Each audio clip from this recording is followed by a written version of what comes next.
Let's try to tell a beautiful story with one, max two chords.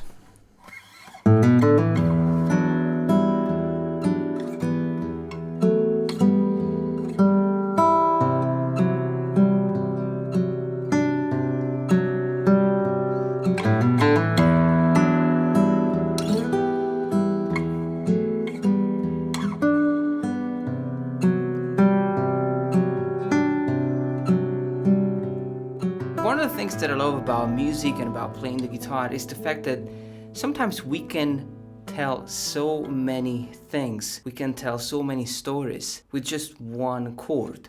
Of course, if we just strum an E minor chord, we are telling a pretty simple and boring story, but with the same chord, we can actually say much more.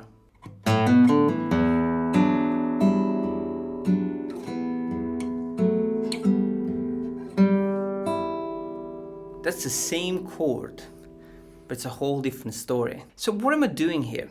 Well, there are three different elements. The first one is the harmonic element, the chord, which we can expand. By the way, I'm playing an E minor chord and I'm using a classical guitar, which I really enjoy at the moment. So E minor chord.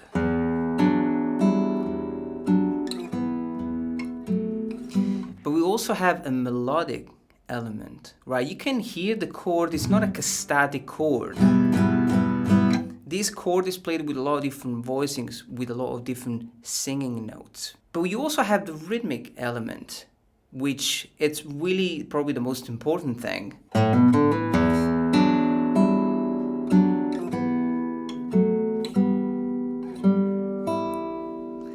They're always played on the offbeat. So these three elements are really, really important. And these are the three things that allow you to write and create a beautiful story. Now I'm gonna show you how to play this. By the way, I have an instrumental of this on my YouTube channel. You can listen to this thing down below. I'm gonna leave the link or up here somewhere. But today I wanna show you how it is done, right? So that hopefully you can get inspired and you can learn it.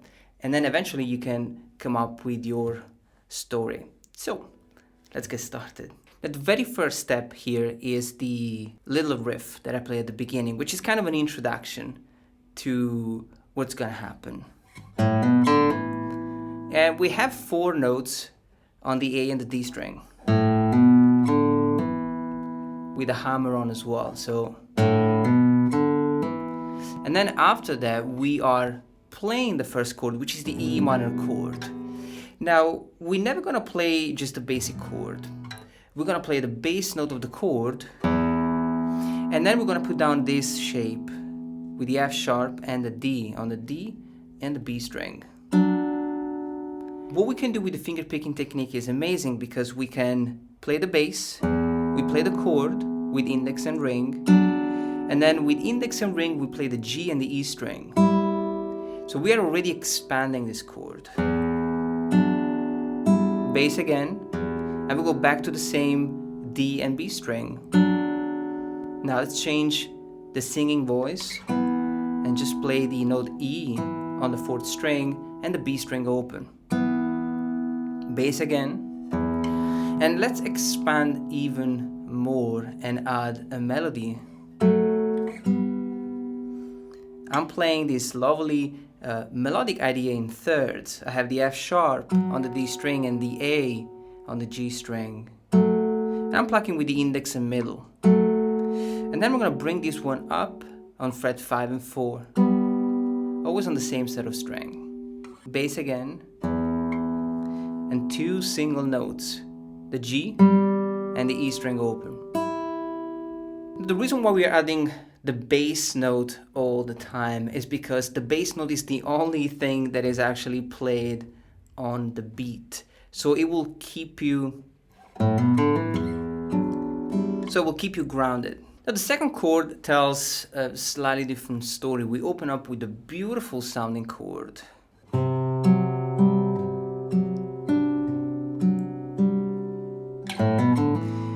And it's just a brief thing. It's always the same chord, but there is a beautiful singing melody within this chord.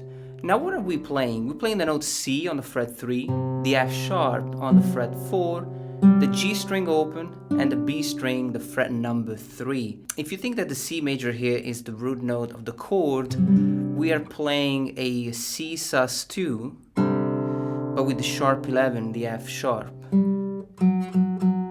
So it's a pretty interesting chord. Now the way we arpeggiate this chord is also quite interesting. You want to put down the whole thing, and then we're going to pluck 5th, 4th, 3rd, 5th, 4th, 2nd. We're going to do it again. And then the riff that we already learned.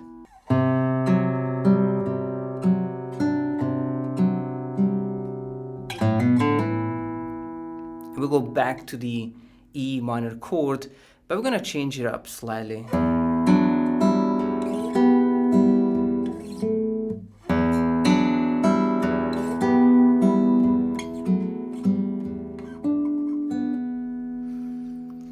Such a beautiful thing. And I like the fact that we can use the same chord shape here, right?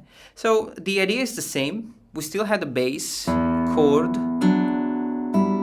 bass, but this time we're going to bring this shape all the way up to the fret number 9 and 8. And we use the same finger picking pattern. So just take a look at the right hand.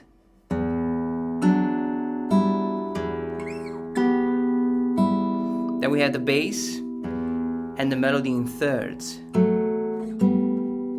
Bass, and then third string, the fret number 7, and the second string open. The over ringing is the key here.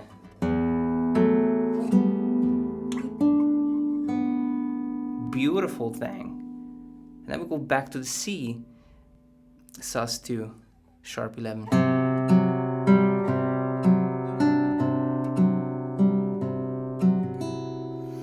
And we kind of changed the arpeggio. We are not going to go back to the E minor chord, so we're going to keep this C for a little longer.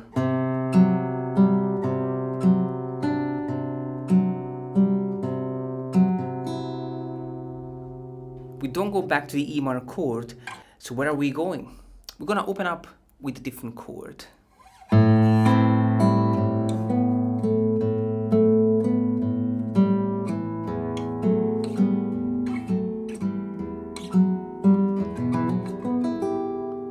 The next chord is the A minor 7, another beautiful chord, and see how simple this chord is, but it sounds beautiful. And we arpeggiate this chord just like we did for the E minor. Always with the bass, index and ring, bass, and then the melody, B and A, bass, A and B, bass, G, and then the note E on the D string, the fret number 2. It's a beautiful melody, and it's always played on the offbeat.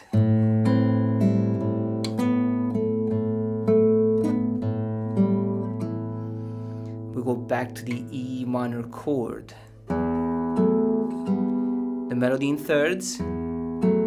So we still have the bass always at the beginning on the beat. Thirds, bass, thirds, but we finish with just the E and the G.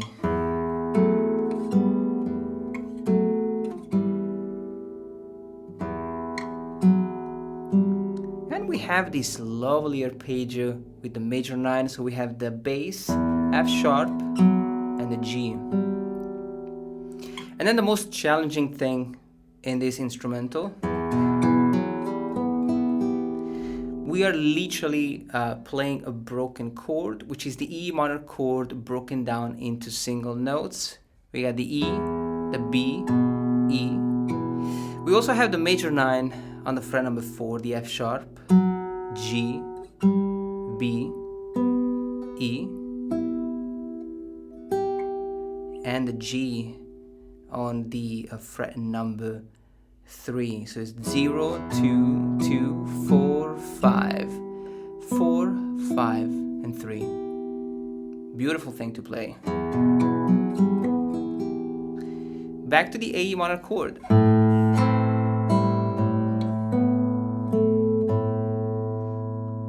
But we change it up at the end.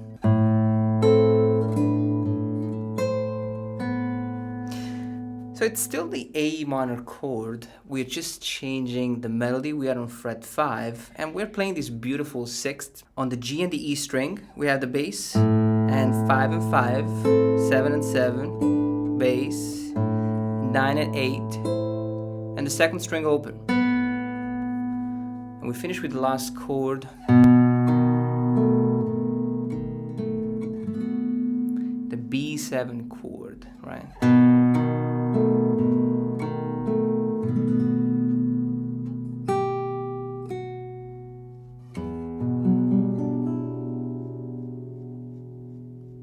So in this lesson, I really wanted to show you how we can create something beautiful and simple with just 1 or 2 chords.